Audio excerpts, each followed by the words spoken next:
Hey, what's up everybody? It's Ken here, and I am so freaking excited about today's show. Evan Carmichael has joined me here. I've got Evan and my friend Ryan, and we're gonna go over exactly how he went from 0 to 2 million subscribers on YouTube. So the big question is this: how is a tiny percentage of entrepreneurs blow the pack away? What are they doing that we're not? I asked myself that question for 10 years. I was failing forward and getting sick of it. I wanted to build a coaching business, but couldn't make any headway. So I started studying. I realized that the world's most elite marketers, entrepreneurs, and gurus were all using the same 4-step system. I call it the authority factor. On the show, I'm going to prove to you that the authority factor worked for them and it'll work for you. My name is Ken Dunn. Let's get started. Man, Evan, I'm super excited that we're here. Listen, let's get into this right away. First of all, I want to know how you're doing. Secondly, I want to know how you're making out in the middle of all these challenges. Good to be here, man. I'm glad we could make it happen even remotely. It's good. It's actually not so bad for me. I'm an introvert. So just being home all day doing work, my YouTube channel's up 80% or something. So I'm good. I'm happy. This is great.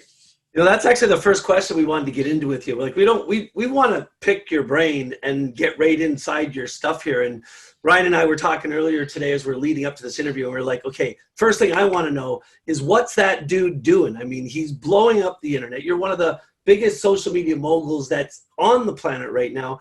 But what are you doing in the middle of this pandemic? Because I know you want to make every minute in your life count. Can you give us a little look inside of Evan Carmichael's world today? Yeah, and listen, you pull on the string as much as you want, Ken, until you get the answers you're looking for. But when I'm home, I have different things that I do on different days. So Monday is my mentoring day. I have 25 people on my team, and so I spend the day mentoring them. Tuesday is my YouTube day. Wednesday is my project day. Thursday is my public-facing day. So we're recording this on a Thursday. It's all day, just interviews and hangouts and podcasts. Friday's my CEO day. And then Saturday is personal stuff, and Sunday too. When I travel, though, for speaking gigs and all that, everything kind of gets crunched together. So yeah.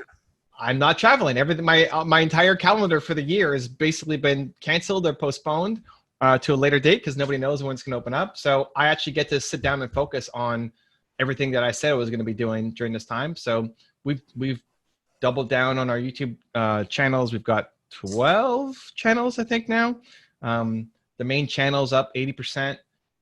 So just, it's crazy. It's awesome. And I get to hang out with you guys and, you know, all day long on a Thursday at least, be doing interviews and spreading the message. That's really cool stuff. I don't know if that answered, but we can go deeper. Like, if there's something specific you want to know, let's make it count. No, and the biggest thing that I'm wondering, I've had a lot of great conversations lately with folks like you and Jack Canfield and Kevin Harrington. Ryan and I've been hamming it up with everybody. And really I guess the real question we're looking for is, has this affected you adversely or beneficially? Is it giving you a different focus? Like, what is happening differently, I guess, inside of the pandemic? Are you taking advantage of the time you're in right now? Like, are you finding the blue sky inside of this? What's really happening in the inside? Well, I think that's what you're going to find for every successful entrepreneur, is you always find the opportunity in the chaos. There's a million reasons why you're not going to win, and 8 why you will. And so you focus on the 8 instead of the million. I've got a couple of investments I've made in businesses. One of them is a salsa dancing company here in Toronto. Largest salsa dancing school in Canada, maybe North America.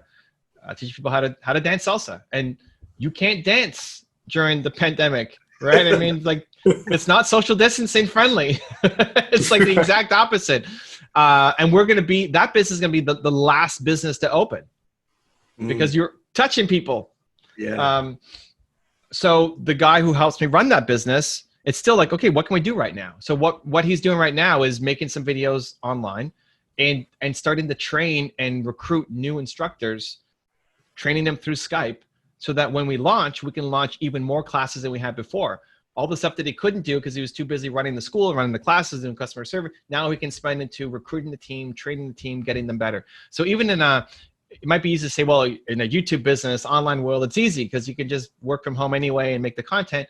Sure. But even in basically the worst business of all time for coronavirus, we're still taking advantage of the opportunity. And that's what people do, right? It's you get lemons, you make lemonade, and then you sell the recipe, right? That's how we think. And I think you'll probably find that some version of that consistently across high achievers.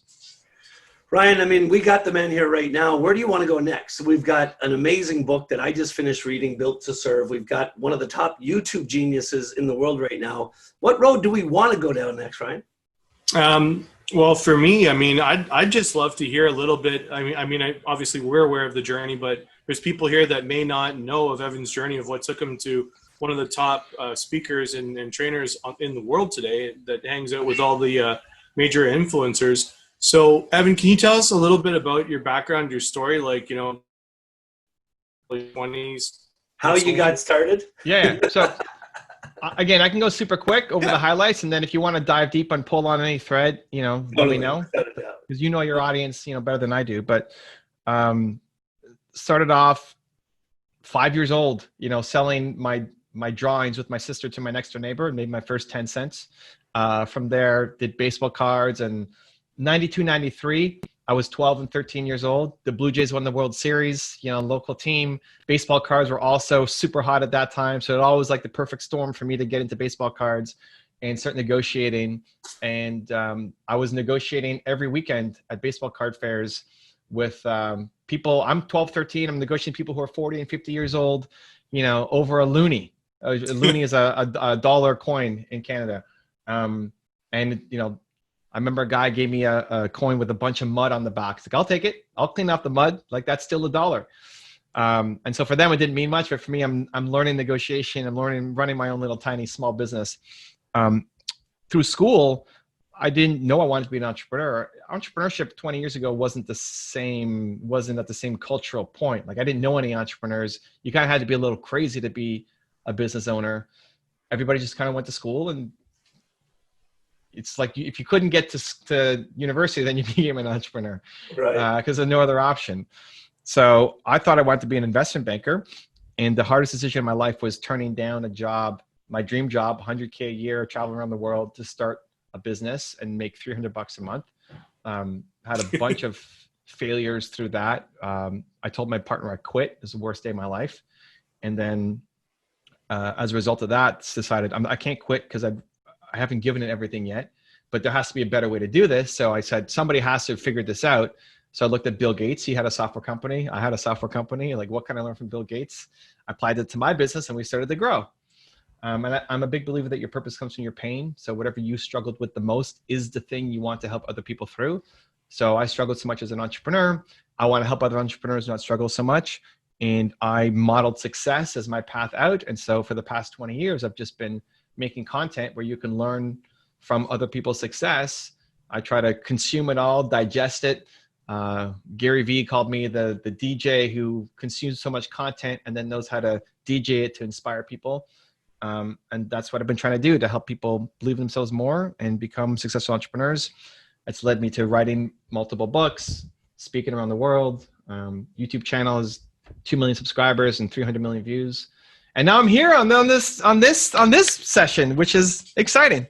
Well, Evan, Easier Life Online is really about not just inspiring people in that traditional sense, but really giving people actionable items so that they can stop wasting so much time and dial into the things that made you successful. Before we really analyze what you're doing with YouTube, because I think it's fascinating watching how fast your following on YouTube is growing. You just said something that there's a follow-up question to. Your purpose comes out of your pain.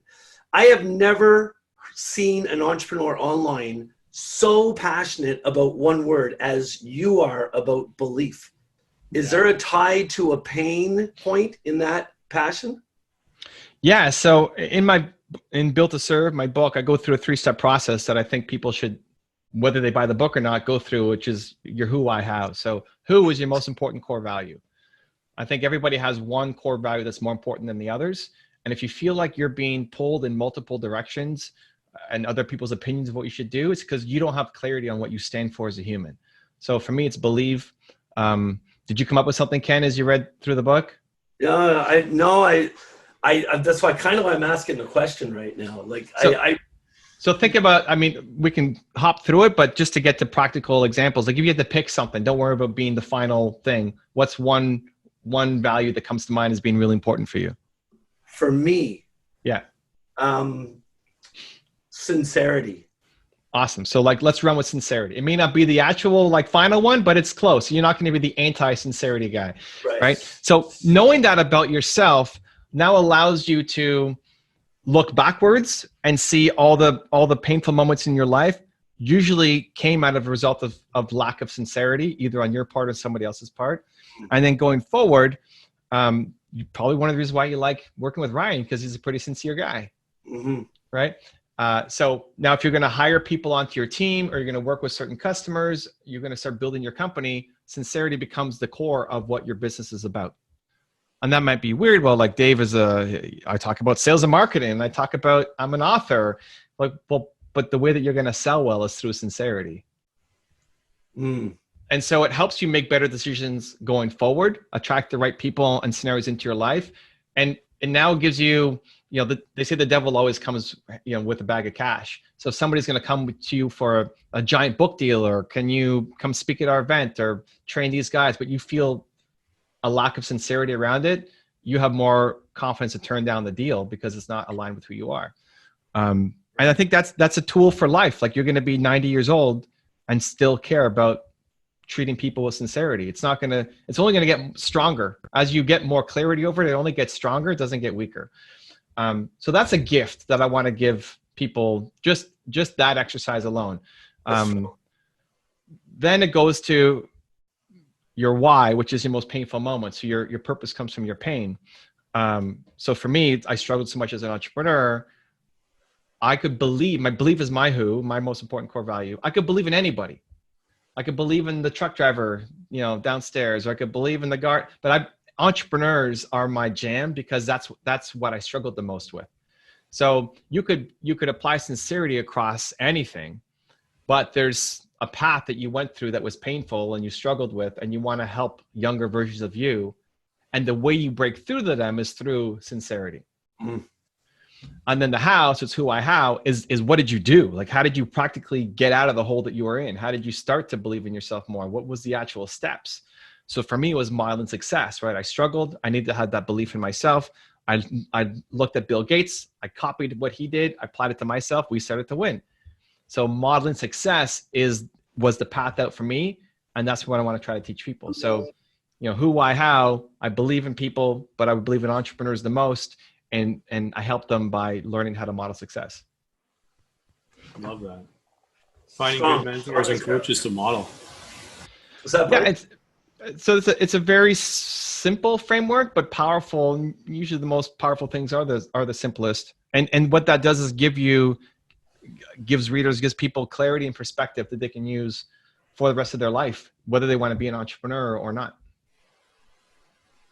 It sounds to me like that it's actually maybe a bit of a formula for cleaning out the fog. I think more than ever lately, the conversations I've been having with people that are inside of my community are these conversations that revolve around confusion, frustration, not getting forward, not moving in the right direction, not moving fast enough. And it's, maybe I'm putting words in your mouth, or maybe I'm not. Well, you're going to clear it up if I am. Is this not really the answer to clearing up the fog and getting definition in what you want to do? Yeah, absolutely. It's a great way to put it. I might use that going forward. It's just about clearing up the fog, guys. Yeah, there we go. See, that's why Ken's written so many books. He can put it down. Yeah, absolutely. I think it's about finding clarity, but yes, clearing up the fog is it's a great analogy for it. Most people feel lost. Most people know they're capable of more. If you ask them, like, are you doing your thing? Almost nobody says, yes, I am living the thing that I was born to do. Most people have no idea. Most people don't even think it's actually possible. And so it's changing that belief system and then giving them the tools to actually find it and start executing against it. So that's who, how. That's most of the book. And then the last part is for people who actually want to be entrepreneurs, how to build a business around it. So it's like, great that you know this stuff. That's great self-awareness. But if you want to actually build it into a company so that it's not just, a lot of people have passion projects that are evening, weekends. If you don't know how to turn into a business, you're always stuck just doing evening, weekends, as opposed to making this your full-time thing and be able to have a much bigger impact. All right, let's talk about that then, Mr. Carmichael. You turned it into a massive business. How do you do it? How did you do it? So for me, I started with creating content. I did it on my website first. We had 100,000 pages of content. And then I realized I'm much more of a visual learner than I am reading or auditory. The fact that I can see you guys makes it easier for me. If this was audio only, I'd be here really focused, closing my eyes, because auditory alone is the worst for me. So I started a YouTube channel in a time when YouTube was not an education platform, right? 11 years ago, April 2009 was my first video. YouTube was not education at all. It was, and like long form videos, a 5-minute video was an eternity. Nobody watched 5-minute videos on YouTube. Right. It was, man falls downstairs and cat coughs up a hairball and just really stupid meme stuff. And here I am talking about entrepreneurship and modeling success. Well, in your first videos, they didn't really take off massively either, right? Like that was kind of a slow start, wasn't it? Yeah. So numbers wise, I mean, my very first video, I had 3 comments in the first year, and one was my mom, and one was my older sister, and one was some random dude. So I put up a video. I spent a lot of time on it. For a full year, there's only one comment that's not a family member. It took me 5 years to get to 7,000 subscribers, and then 5 years to get to 2 million subscribers. Wow.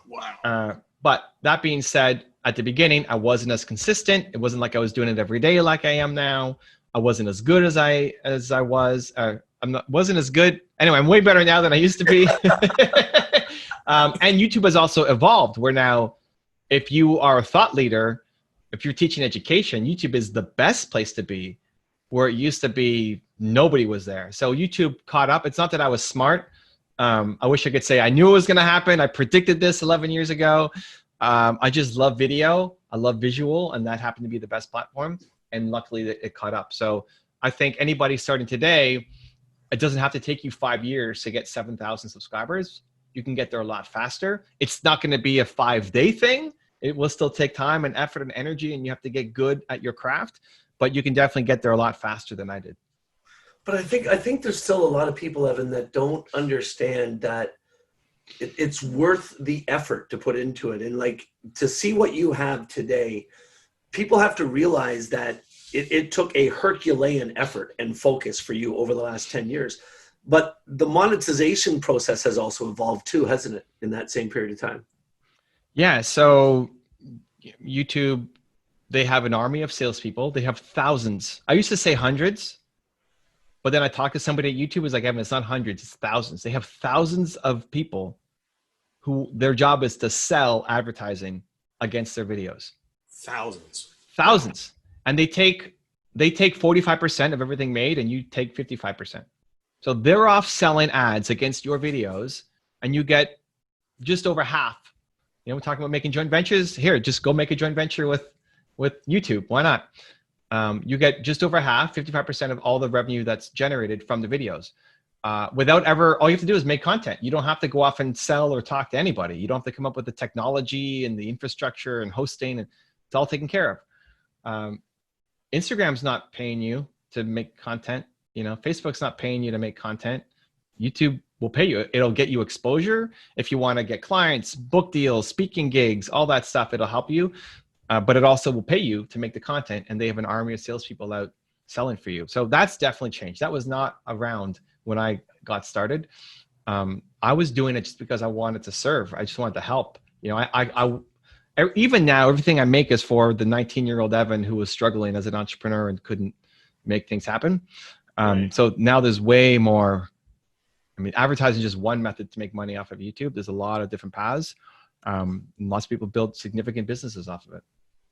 So when people are wanting to do that, because I mean, I know like I'm an aspiring YouTuber. One day maybe I'll be like an Evan Carmichael, and I know that Ken's got his authority factor and he's building his following on there. Yep. What are some of the biggest mistakes that we can avoid so that we don't quit too soon or get frustrated or say, to heck with it? Like what are the pitfalls we should avoid? I think it's some of the ones that you already know, but just don't apply. So, even Ken saying it's a Herculean effort. Yeah. So you better put in a Herculean effort, right? I mean, you know it, you teach it, but then we don't apply it to our own stuff sometimes, right? Even the number of times, like the number of times thought leaders put up videos with no title and no thumbnail, or really poor title, like Ken Dunn video 1, and no thumbnail. It's like you would never release a book without a cover. Your title and your thumbnail is the cover. Use good copy to make it sing. It's stuff that it's stuff that people way more successful, they know, but then you look at the YouTube channels, like, you're not applying it. You got to do it. It's an interesting analogy. Like you're so right. Like you want a killer cover for your book. Why wouldn't you want a killer thumbnail? Yeah. Or I mean, think about, so whoever's had success has had some marketing success somewhere. It might be in books. It might be in newsletters, right? Like the subject line matters. You want your emails opened, your subject line matters. You pay attention to that. If you've had any success in email marketing. So it's the same thing in YouTube, right? Like the cover, your thumbnail, and your title is the subject line of the email. And so when I show it to people, it's like, oh yeah, we already know this. We've done this in all of our other marketing. Like, I know, you just apply it to YouTube. Think about the first minute of the video really matters. Most of the people who watch your video don't know who you are. Even me, 83% of my audience, of my views every month, are non-subscribers. Really? I got 2 million subscribers, right? So that's healthy. That's good. That means you're growing. That means you're reaching new people all the time, not just talking to the same people over and over again, right? So it's fantastic. Like, imagine if you were doing email marketing every month, are you talking to 83% new people every time? It's like, heck no, right? So that's why it's such a great opportunity. But the first minute really matters. So if you start a video to say, hey guys, it's Evan. Thank you so much for watching another video. It's great to have you back. It's like, great to have you back. I don't even know who you are. Don't leave with, hey Evan, like I'm gone. I'm moving on to something else. So the hook matters, right? The opening of your video matters. You need to hook people to watch the rest of the video. Just like a landing page that's going to sell your course, the hook at the top matters. It's like stuff we know already from marketing. We're just not applying to YouTube and video content for whatever reason. The good news is they're usually quick fixes, because I don't have to teach you copywriting. I don't have to teach you how to be good on camera. I just have to say, hey, the stuff that you already know how to do, like, let's make it work for a YouTube video. And then people can start getting those results that they need. That being said, YouTube, of all the platforms, is the hardest one to win at, because it's the most sustainable. So the video that you make in 5 years will still be getting you views, still be getting you subscribers, still be getting you leads, still spreading your brand, still spreading your message, right? So imagine if you keep making a video a couple times a week, all of those videos are every week, every month, every year, getting more. It's this army that just keeps, you're sending these new armies out to war all the time for you on repeat. It's the only platform that does that. Instagram, nobody cares what you posted 5 hours ago, let alone 5 years ago. Right. As long as what you're talking about is timeless, right? If you're talking about coronavirus, that's going to have a shelf life, right? If Ken's talking about being the change and living an inspired life, that's still relevant in 10 years, right? Yeah. So it's getting that mindset, because it takes a bit of time to get the ball rolling, but once you get the ball rolling, it's actually hard to stop the ball, because YouTube keeps promoting the content for you. And then I think the last thing I would say on this is, and we can go deeper if you want, would just be, people worry about production quality, especially if they had any kind of TV background, or they've been on fancy stages or done TV interviews and stuff. Understand that for thought leaders, for Ryan, for Ken, for probably most of the people watching this, you're a thought leader. The quality is the quality of thought, not the quality of how good your camera is, or how good the lighting is, or how good any of the other stuff is. You're never going to win on having the best editing. If you want to be an editor, great. Go be an editor, and your show reel will make the difference. But if you're a speaker, a thought leader, an author, an expert, the most important thing is just quality of thought. You could take your phone and start recording yourself, and if you have knowledge that people need to hear, your channel could still blow up and do well. I'll still record some videos from my cell phone. If I'm traveling, videos go up. Talk about Herculean effort, like through a broken neck, through concussions, through everything, I'm still making videos. Right. But off my cell phone. And we'll still, a channel with 2 million subscribers will still make videos off his cell phone sometimes. So we get caught up on production quality. Nobody cares if you have a lower third that zooms in with your name on it or not, right? It's about, do you have content that can change my life? Because you think differently than I do, and I want to learn how to think like you think. So a lot of people have a hard time overcoming that barrier, and it's why they're not getting the momentum they need. So I know you're helping a lot of people start YouTube channels and do it the right way, and giving people the best shot to win with YouTube.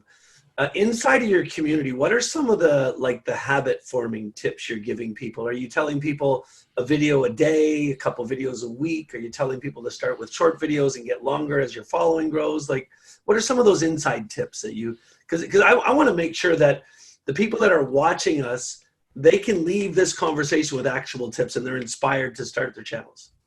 So start with, if we're talking about thought leadership videos, right? Like you're an expert, you have knowledge, you want to share.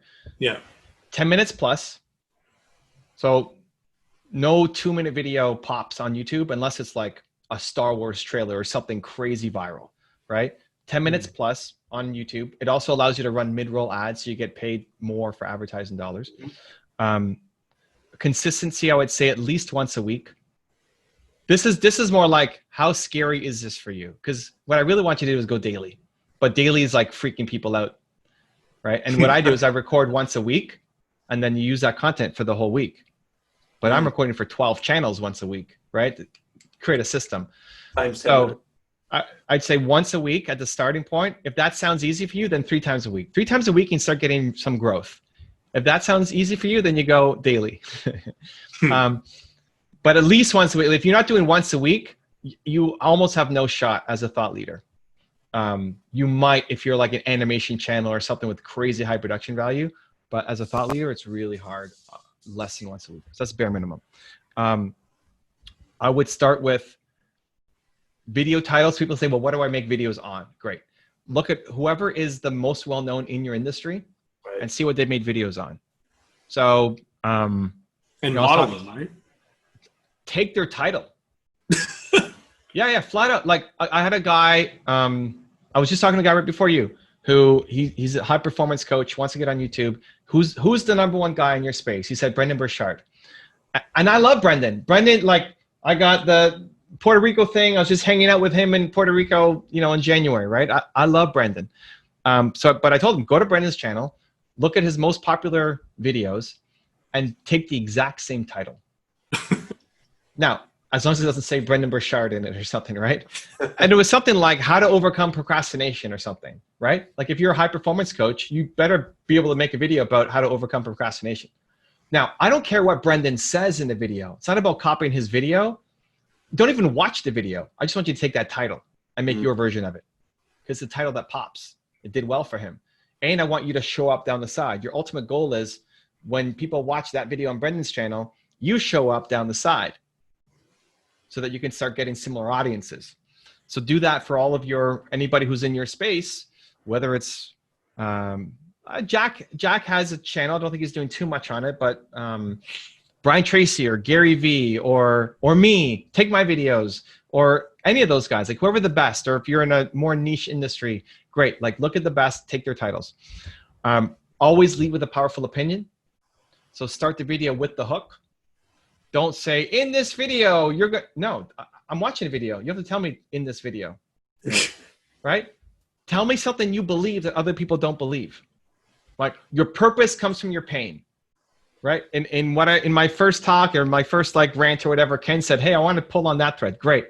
That's a little mental note. Oh, people like that. Okay, I'm going to leave my video with this. You have to say something that sticks out, that makes people want to watch the rest of the video. And then an easy way in, and a super easy way in for people who are intimidated by getting in front of the camera and making videos is actually coaching. So what I recommend is either a Zoom like this, and you're just in your home office. Again, like both of your setups are fine. Ryan's using a background, Ken's just in his home, whatever. Awesome. Like it's fine. It's perfect. I'm not interested in you for what's in your background, right? Can you change my life with your message? That's what I care about. Right. So you do coaching. So there's no prep work. The coaching is, if somebody's going to come in and want to learn about sales, Ken knows how to help them. He doesn't have to do any prep work. He doesn't have to know what their company is or what their background is. He's going to ask them 3 questions and then know exactly how to help them. Mm-hmm. That's value. So some young sales guy comes on and says, Ken, I'm really struggling. I don't know how to get more leads in the door. And I'm just worried that I'm going to get rejected every time I pick up the phone. Ken's dealt with that 1,000 times with different people, right? But showing me how you help that person. So now you're not just talking to the camera, you're talking to an individual, and seeing their aha moment of like, oh my God, I feel like I can do this now. Ken just opened my eyes and I know what my next step is really valuable, helpful content. So if you're afraid of getting in the front of the camera, then start by doing coaching. And an easy way is look at who's following you on Instagram or Twitter or LinkedIn or Facebook, any of your accounts. Like Ken could go today. I don't know how many followers Ken has on Instagram or Twitter or LinkedIn, but let's say it's almost nothing. Like say only 20 people follow Ken on Instagram. I'm sure it's higher. Let's go to his Twitter. What do you got on Twitter? Ken has 11,000 people follow Ken on Twitter, right? Yep. Great. You start messaging people. Say, hey, I'm starting a new show, coaching, live coaching on sales, marketing, or whatever you want to talk about. If you want a free time with me, let me know. And the only caveat is it's public, that it's going to be a recording that other people can learn from. Ken could line up 20 people a day if he wanted to. He's got 11,000 followers. But even if he only had 100, you can get 10 of those 100 to jump on a free call with you, who's the expert at the thing, to get customized training, and then that becomes content for your YouTube channel. That's brilliant. It's freaking unbelievably brilliant. I'm doing 10 to 15 coaching calls a week, and now they're all going to, I just wrote it down to get my attorney to draft this. They're all going to be signing a disclaimer that says their coaching call is going to be a YouTube video. Well, but also use it as, and so yes, like you get it legally taken care of, but also it's an opportunity for them. Yeah. For one, right. It's exposure to my audience. I'm gonna tell your message and your story to my audience, who will learn about you now, and you'll gain some followers. And 2, it's inspiration. Like what you're going through, there's a million other people like that, and let's use your story to inspire other people who are exactly like you. It's much easier to get a yes. One other quick hack. Everybody wins.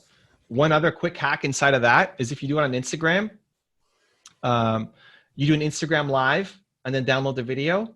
When you go live with somebody on Instagram, it notifies both of your audiences. So I went live today with Steven. So it's at Steven. He's got 750,000 followers on Instagram. I've got 190 or something. So he's way bigger than me. We go live. I invite him to go live, right? My team reach out to him. Evan would love to interview you. We go live together on Instagram. He brings his audience along with him. Nice. He doesn't have to do anything, right? He's not even sending out an email or anything. It's built into Instagram's platform. So I'm going live. My audience gets notified. I invite Steven joins my live. I invite him in, and as soon as he pops into my screen, his followers start getting notified that he's live with some guy named Evan Carmichael, right? That's awesome. So then it's a way to it's valuable. I'm not just trying to hack his audience, but we have a great conversation. My audience learns about him. His audience learns about me. So if you're doing anything on Instagram is vertical. You just have to cut it so that you're side by side for YouTube, which is horizontal. Look at who's following you on Instagram and see if anybody has a larger audience than you do. And say, hey, let's go live together. I'd love to help you with whatever sales or marketing issues you've got for 25 minutes and bring as much value as I can to you. Yeah, it's strong. Man, it's just raining gold all over this audience right now. Yeah, so I mean, those are some of the hacks, and that works. That works when you know what you're doing, when you're a deep well of knowledge, right? Like if Ken could only answer 4 questions on sales, that's a problem. This doesn't work because it's a live show, and it's basically trusting that you know what you're talking about. Right? Yeah, it's funny because a lot of the calls that I've been doing lately are all around really, really diving deep on kind of differentiating with a book, right? Like getting them into a specific avatar with a specific problem in order to stand out against the status quo. Mm-hmm. So every one of those interviews or coaching calls is unique, and it speaks to what you just said. Like, it's not about 3 or 4 things. If you're really good at what you do and you have that prerequisite experience like you do, you could get on with anybody in any situation and add value, and the value is going to be unique to the conversation. Yeah, and you're a lot more engaged because you know it's actually helping somebody, as opposed to just talking to a camera, which can be hard for some people. Now, you guys have done it a lot, but other people, if they're just getting started, they may not be as comfortable just talking to the camera. And you also don't, it's less work because you don't have to come up with a script or a topic. You just show up, and your experience does the work because you know how to help this person because you've been doing this for 20 years. On YouTube, are you doing any type of paid promotion on your videos, or is this all coming organic? Or I'm guessing you probably are doing some type of paid promotion, but in the early days, should people be looking at boosting these videos and getting into AdSense, or how does that play into an early role of a channel? Okay, so AdSense is the advertising side where you get paid. AdWords is the advertiser side where you are paying. Right, I'm talking about AdWords. Thanks for the correction. I don't pay for my main channel. Everything I've done, the 300 million views, is organic. Wow. The sub channels that I've recently launched, I advertise against my main channel to say, hey, Evan's got this sub channel, go check it out. So that can work. But everything I've done, what I'm telling you is organic. Like, go look at, if you're doing sales, go look at Grant Cardone's videos and see what his top ones are and make the same video. Yep. And show up after his and hack his audience. Now, it has to be a good sales video. Just because you called it that doesn't mean it's going to win. You have to be good at what you're doing. But I'm assuming people coming in who are trying it have a level of expertise where they can share their knowledge. Obviously, don't pick a topic that doesn't resonate or you have nothing to share on it, right? Like Grant's #1 video is, who is Grant Cardone? Okay, don't make that video. Right? But his #2 or 3 video is like 5 steps to becoming a millionaire. Like, could you talk about that? Could you share that? Great. 8 coaching tips on how to sell well, or whatever. Like, whatever his videos are, you look at them, and whichever ones you can do, you do. And so I started hacking audiences. Now people are hacking my audience, which is great. Like, I built symbiotic relationships with all these guys. I love helping them win. I want to see you guys win, right? It's great. It helps feed the ecosystem, because ultimately I want entrepreneurs to win. And it may be through my voice, or maybe they don't like me, but they love how Ken says it or Ryan says it. Awesome. I'm pumped, because it's more important that people win than they win with me. Right. What you can do, though, a smart way, again, I was just talking to a guy just before you. If you ever do interviews with people, or if you're ever coaching somebody who has some kind of audience. So again, if Ken has 11,000 people who follow him on Twitter, I'm looking, does anyone have a YouTube channel of anything? Are they anything big on Instagram at all? If you only have 100, you may not have any options, but you can be a little more, Ken can be a little more selective. He's got a following, he can do it. What you can then do is run an ad against their audience. So if you did an interview with Evan Carmichael, you run this video as a YouTube ad against my audience. So then people find out that, oh, Evan spent time with Ken and Ryan. Well, who's Ken and Ryan? What are they up to? I don't know, Ryan. It sounds like he just gave us permission to do that. Yeah, I'm okay with it. It sounds like it. I mean, I'm taking notes. Like, I'm glued to the screen. But that could be that's for people who, if you're coaching them, but also interviews. Not everybody necessarily wants to be an interview show, but if you're doing an interview show, then yeah, that's like you. If we did this, then you use this as an ad against my channel. You start hacking my audience. Then you use my name. Look at whoever's following me on Instagram.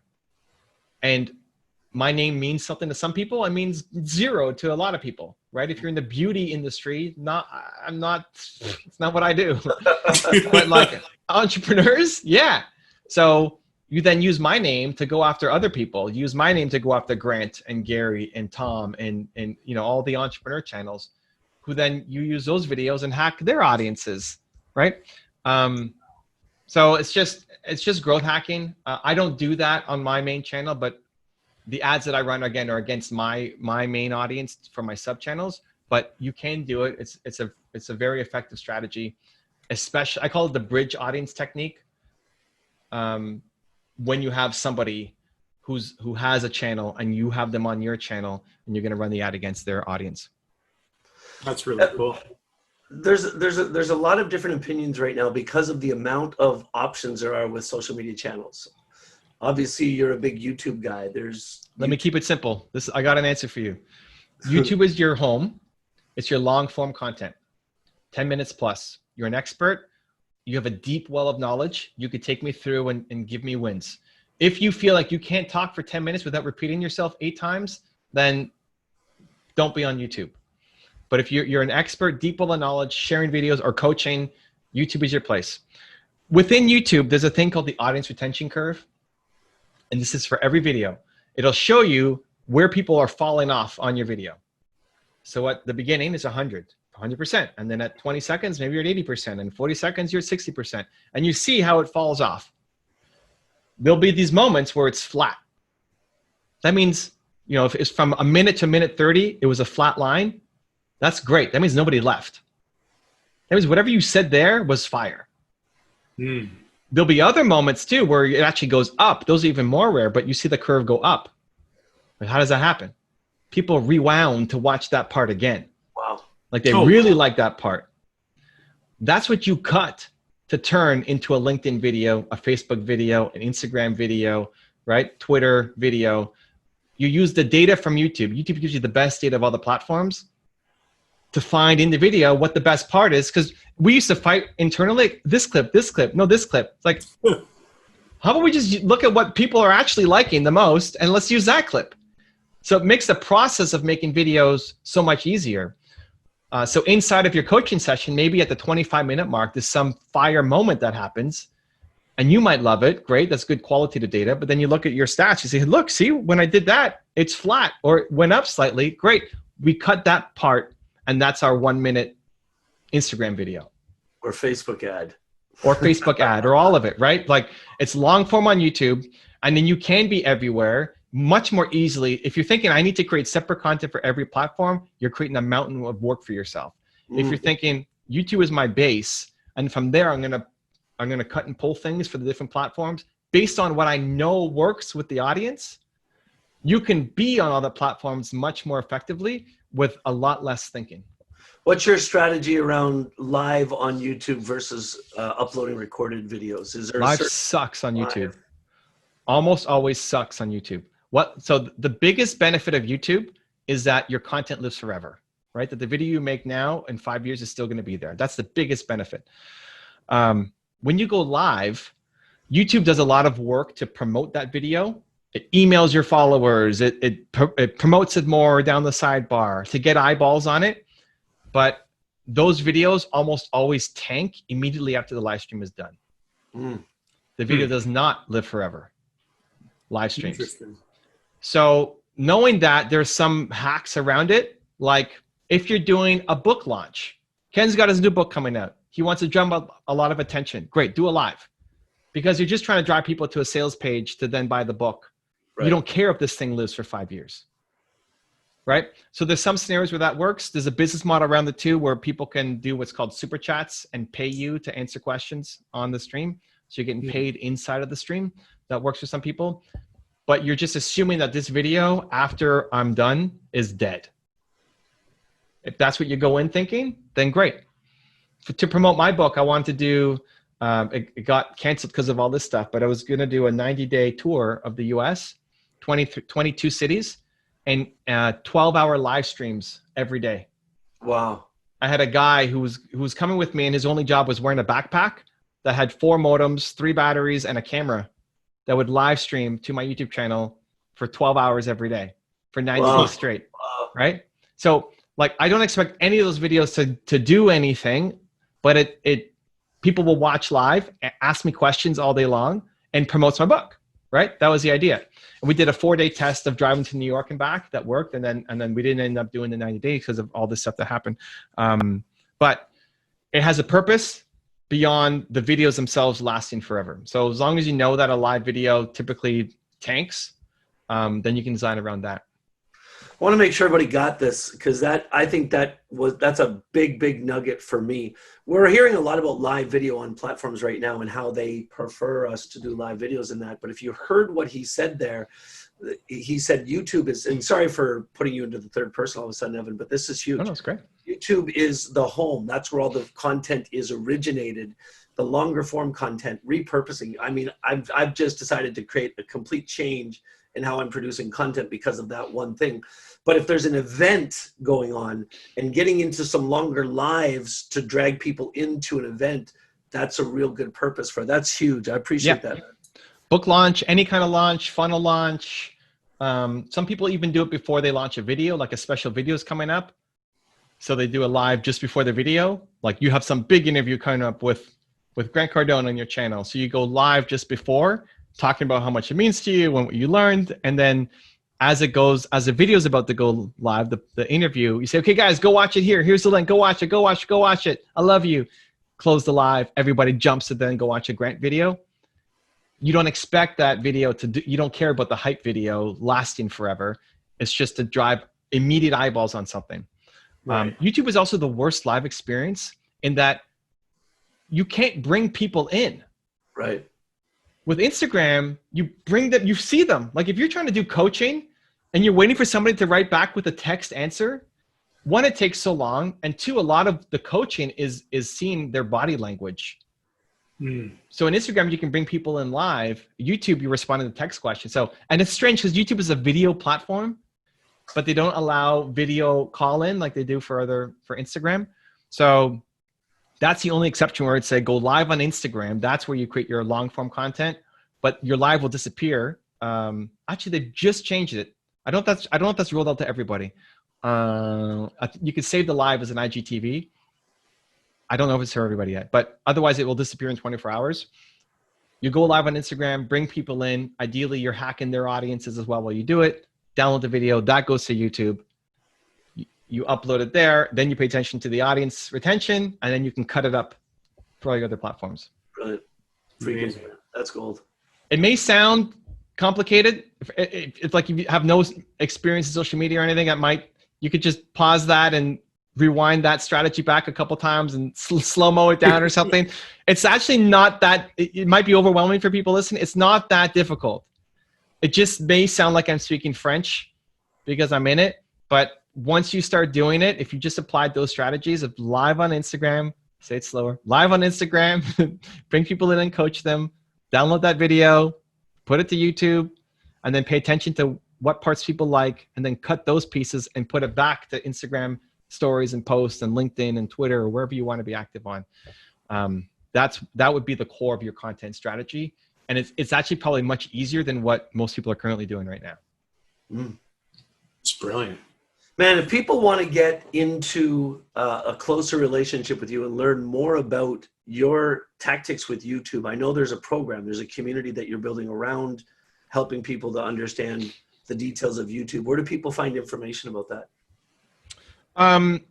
So, I mean, I go live on Instagram every day, pretty much every weekday for sure. So if somebody has a quick question, you can always join me for free on my Instagram live. And I don't get to all of them because it's quick, but you have a shot. If you show up early, you could be the first one in. So that's an option. I have a paid course called YouTube Growth Bootcamp, which focuses on helping thought leaders get to their first 1 million subscribers. So that you can find off my website, evancarmichael.com. And then I've invested into an entrepreneur named Jeremy who actually does a lot of the work. So if you think it sounds interesting, but you don't want to do it, Jeremy can help actually figure out, like, give you titles to work on for your videos and think about thumbnail strategies and all that stuff. Cause it just seems like you don't want to do it. And that's fine. I get that. That's why we designed it. Cause we had so many people saying, hey, I love it. I don't really want to learn it. I just want to be the person. If you want to hire somebody, Jeremy is a potential good fit. So those 3 options: free with me on Instagram, YouTube bootcamp course training that will help you, or you could hire Jeremy. Awesome. Love it. And so obviously we've got all the people that are watching this on the stream right now on the summit. You're also going to be back later today to do the Q&A for people that are in on that. They can also come to that for people that have had access to the Q&A, right? There you go. Special bonus. But come back on time, be early, get your questions. What always happens is the beginning, people are timid and not quite sure. And then at the end is like an overwhelm of too many questions. So if you learn something from this, and this is not just for me, this happens in every Q&A session. Like if you learned anything from any of the speakers today, throughout the whole summit, if they're coming back for Q&A, like put your hand up, be there at first, say, I've got a question, to make sure that you get it answered.